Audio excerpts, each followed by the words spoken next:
Writing a thesis abstract can feel like an impossible task. I mean, how are you possibly supposed to condense years of hard work down into just a few hundred words? Well, in this video, I'm going to share with you the exact template and actionable strategy that I used that landed me on the Dean's List for an exceptional doctoral thesis.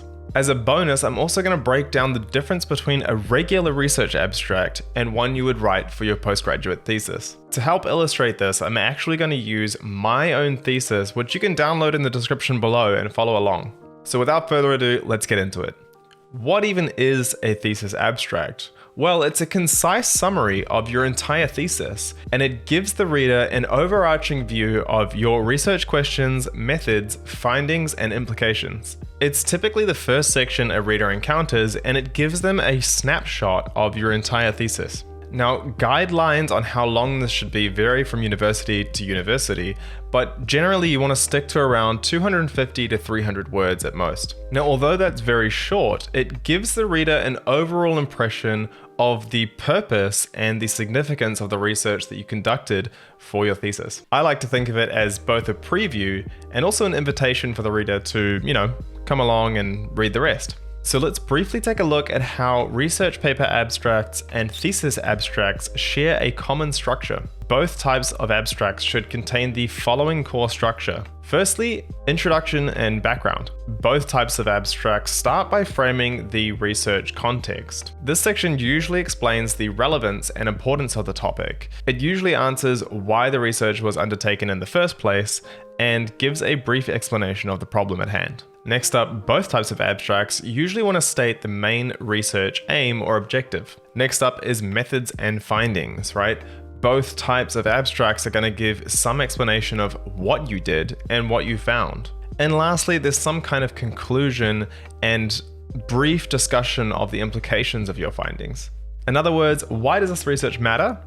And what is its contribution to the field? This common structure is referred to as the IMRAD structure, and that stands for Introduction, Methods, Results, and Discussion, and it's commonly used in all types of abstracts, not only in thesis abstracts, but also in regular research papers. Now, I've got a unique take on the IMRAD structure. I actually like to split the first part, Introduction, into two different parts, and those are a hook, which is what you use to steal the reader's attention, and the problem statement, right? Because every piece of research is aiming to solve a problem, or at least fill a knowledge gap. Because if you're not doing one of those two things, then, well, why are you doing the research in the first place, right?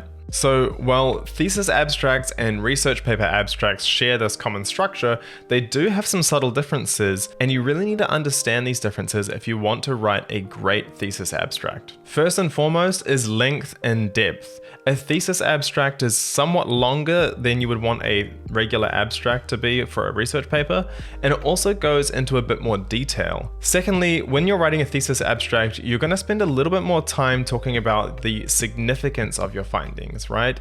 Because when your graders read your thesis and when anyone is reading your work, they really want to know, how have you advanced our understanding? How have you contributed to advancing the field? In a regular paper abstract, you don't really get space for that. Let's get to it. Let's talk about, how do you write a Dean's List worthy thesis abstract? Step 1, you need to start with a strong background.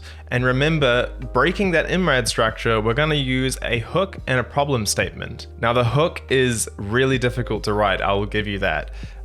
It's usually a really great, short, blunt one-liner that introduces us to the concept that we're going to be talking about, or the context of what we're going to be talking about, but it also piques the reader's interest. And one of the best ways that you can do this is by using a question, right? A closed question. One that makes the reader want to know what's the answer. Another great way to do this is to use an impressive statistic about the problem that you're going to be talking about. Both of these pique reader curiosity and engage the reader. It makes them want to know the answer, or at least want to know more. This section should include enough information that even a reader who is unfamiliar with the topic at hand has some understanding of the significance of the work that you've done. Alright, so here's the hook from my own thesis. For reasons not fully understood, animals often evolve predictably on islands. For example, radiations of large flightless birds are a common element of island biotas.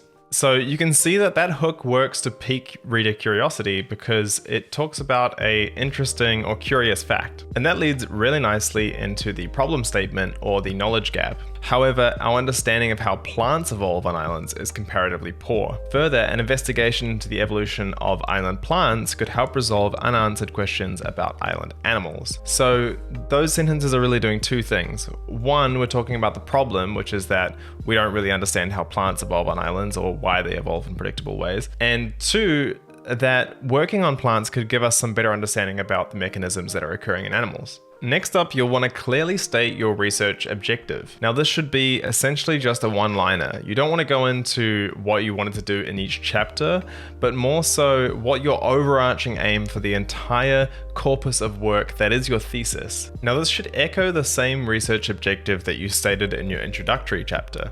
So if you need help, go back to that chapter and see what you said there. But here's what I said in my own thesis. This thesis investigates insular size changes in a range of plant functional traits. So that doesn't go into detail about what happens in each chapter yet, it just talks about the overarching aim of the entire thesis. Step 3. Summarize what you did. You want to briefly describe what you did in each chapter of your thesis. So highlight the study design, data collection, and analytics that you used. Taking a look at my own thesis abstract again, we can see I first described what I did in chapter 2. So first, in chapter 2, I explored size changes in 9 species of vines that have colonized islands from New Zealand and the Australian mainland. Next, in chapter 3, I asked whether plants obey the infamous island rule, and so on and so forth. So you can see that I'm leaving space because there's going to be results between each one of these, right?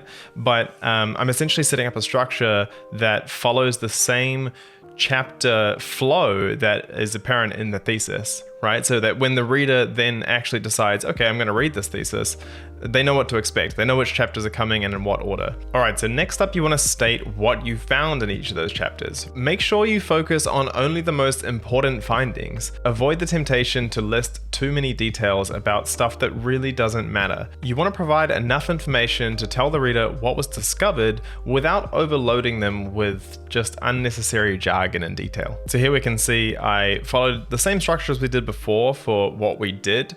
And this time I'm following up each one of those sentences with what exactly I found. So for chapter 2, it would be that island populations consistently produced larger leaves than did mainland populations, and so on and so forth for each one of the chapters in the thesis. Okay, now we're coming up to the final step, step 5, and I just want to briefly interject to say that if you're enjoying this content and you do find it genuinely helpful and useful in writing your own thesis abstract, please do comment, like, and subscribe. It really helps us with the algorithm and gets it out to help many other people just like yourself. All right, let's get into it. So step 5, you want to mention the implications of what you found, right?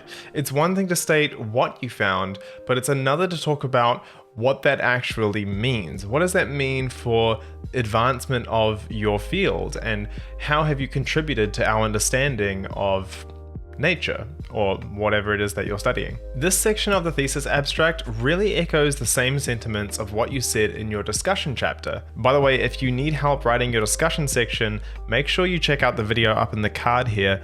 I've written a full-length blog article and a full-length YouTube video on how to write a great discussion section. So here in my own thesis, you can see that I chose to focus on how my work helped disentangle the signal of natural selection and drift in the evolution of plant form on islands.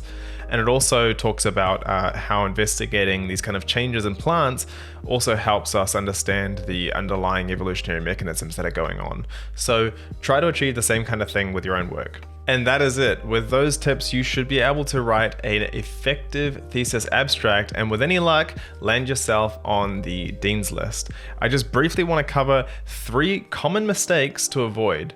So 1, avoid being too vague. That's very common, that people kind of talk in generalities or in very abstract ways. It's quite funny, abstract, because it's an abstract.